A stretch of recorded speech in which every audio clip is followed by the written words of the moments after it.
You ever have one of those moments when you wonder, am I being too nice, or is someone just taking advantage of that?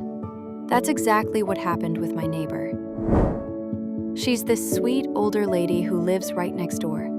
We've always been friendly.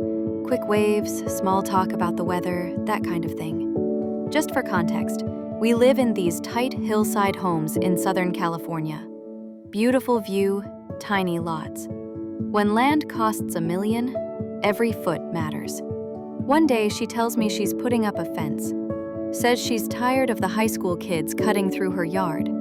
And I tell her, that's totally fine. Just make sure it's on your property, all right?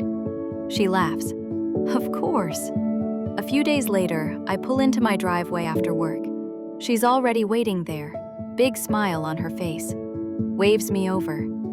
So, what do you think of my new fence? And I look at it, and I just freeze. It's a nice fence, clean wood, looks expensive, but it's sitting on my side, a few feet past the sewer grate. That's thousands of dollars of land here. I tried to stay calm. I said, "Hey, I think your contractor might have put it a little too far over." And she just shrugged. "Oh, I don't think so," she said. "And even if it is, can't we just leave it? It'd be too expensive to move."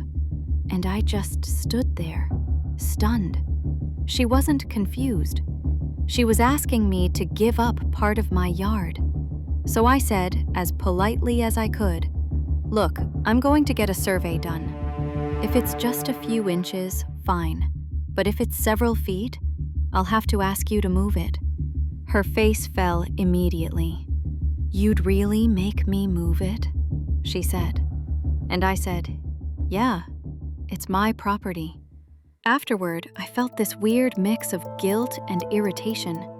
She's an elderly neighbor. I didn't want to be the jerk.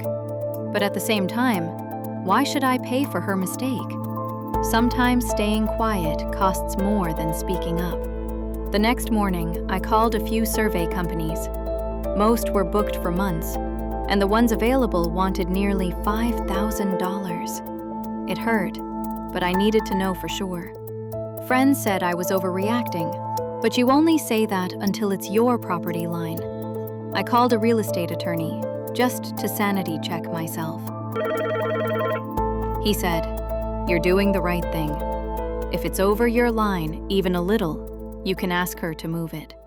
That made me feel a lot better, until he asked me one question that changed everything. He goes, "Did they mark the utilities before building?" And I said, No, I don't think so." He paused and said, "That's a big red flag.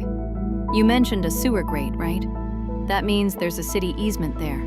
If the fence is blocking that, it's not just wrong, it's illegal. The city needs access to that line in case of repairs. She can't just fence it off like that." And in that moment, something inside me shifted. It wasn't about being petty anymore. It was about being right. For the first time since this started, I actually felt calm. I wasn't overreacting. She'd crossed a line, literally and legally. And honestly, that gave me this strange sense of relief. I wasn't the villain. I wasn't even angry anymore. Just clear. But even with that clarity, I kind of wished it hadn't come to this. I didn't want drama. I didn't want tension between us. I just wanted fairness and a little respect. If she'd talked to me before building, we could have sorted it out with a simple conversation. Now it's a legal mess, and it didn't have to be. I learned something. Boundaries don't make you cold. They protect what you've built.